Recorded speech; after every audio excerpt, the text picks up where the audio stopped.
Tu veux savoir pourquoi le trading c'est un truc de mongolien? Je fais cette vidéo parce que ça me casse les couilles de voir encore des personnes tomber dans le piège jour après jour. Déjà, faut que tu comprennes un truc. La majorité des gens qui se lancent dans du trading de crypto, que ce soit sur du Bitcoin ou alors sur des altcoins chelous avec des blockchains totalement random que personne ne connaît, tous, mais alors tous, perdent leur argent. Et attention, c'est pas une opinion, c'est prouvé par les chiffres. En gros, t'as moins de 5% des traders qui arrivent vraiment à gagner de l'argent sur le long terme. Et encore, parce que la plupart galèrent comme jamais pour juste être à l'équilibre. Et d'ailleurs, regarde ce graphique qui compare la performance du hodl sur Bitcoin, c'est la ligne verte à gauche, avec celle du trading actif, qui est la ligne rouge à droite, de 2018 à 2024. Hodl, c'est juste un terme pour dire que tu hold, donc tu maintiens sans vendre quelque chose, et ici c'est du Bitcoin. J'ai utilisé deux échelles différentes, parce que sinon on verrait pas du tout les petites variations, mais alors qui seraient totalement invisibles du trading actif, face au hodl, donc face au hold de Bitcoin. La courbe verte montre que si tu avais simplement acheté et gardé tes Bitcoins, tu aurais vu ton portefeuille exploser, avec des pics à plus 300% en 2020,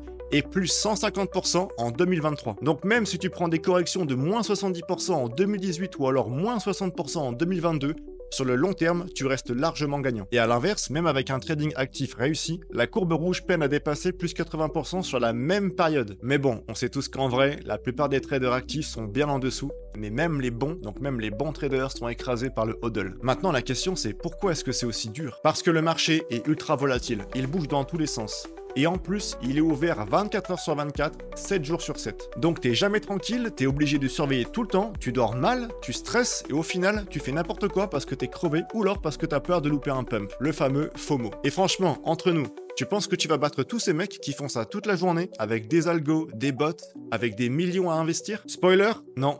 Pas du tout. Et en plus, à chaque trade, tu te fais ponctionner par les frais. Même si au départ ça allait rien, à force, ça te bouffe une très grosse partie de tes gains. Et même si tu trades sur des altcoins avec zéro volume, tu te fais massacrer par le slippage. C'est-à-dire que tu payes plus cher que prévu à l'achat et que tu vends beaucoup moins cher à la sortie. Le pire, ce sont les altcoins low cap, donc les petites cryptos dont tout le monde rêve parce que mais tu sais, ça peut faire un foisson d'un jour à l'autre. Mais la réalité, c'est que la plupart sont des arnaques, des scams ou alors des projets qui ne vont nulle part. Les mecs qui pensent devenir millionnaires avec ça, c'est les mêmes que tu vois au bureau de tabac gratter leur billet de loterie en espérant gagner le gros lot, tu sais. Sauf que là, en plus de perdre ton argent, tu risques de te faire rug pull. C'est-à-dire que les founders, donc les créateurs, se barrent avec la caisse et laissent tout le monde en plan. Crois-moi, j'ai aussi ma phase dégène en crypto et je sais de quoi je parle. Faut aussi qu'on parle du côté psychologique parce qu'il est super important. Le trading, c'est un vrai piège à émotion. Tu te fais balader entre la peur de tout perdre et l'avidité de gagner plus. Résultat, tu paniques, tu vends au pire moment, donc au bottom, tu rachètes trop tard au top comme un bon gros mongolien,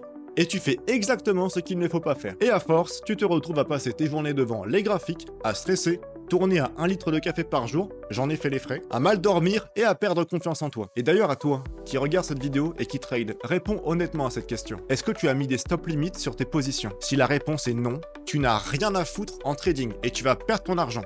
C'est aussi simple que ça. Parce que si tu ne protèges pas ton capital, tu joues littéralement à la roulette russe avec ton portefeuille, mec. Au final, la seule façon de s'enrichir avec la crypto, c'est d'investir sur le long terme. C'est d'acheter des projets solides comme le Bitcoin et tu les gardes. C'est tout. Les stats sont clairs. Ceux qui gardent leur crypto sur plusieurs années finissent presque toujours gagnants. Alors que les traders actifs se font péter le cul. Tu gagnes du temps, tu dors mieux, tu payes moins de frais et en plus, tu profites vraiment de la croissance du marché. Personnellement, je suis un Bitcoin maximaliste et c'est uniquement cette crypto que je recommande et que je prêche. Donc, arrête de croire que tu vas devenir riche en tradant comme un malade mental. C'est un mythe. Si tu veux vraiment t'enrichir, investis, sois patient et laisse le temps faire son taf. Je sais, c'est pas sexy, c'est pas rapide, mais c'est la seule technique qui marche vraiment. Voilà, maintenant tu sais pourquoi le trading de crypto c'est un piège à con et pourquoi l'investissement c'est la seule vraie clé pour réussir. Ne fais pas l'erreur de te croire plus malin que les autres. Joue à long terme et tu verras la différence. Allez à plus, c'était Eric, au nom de la liberté.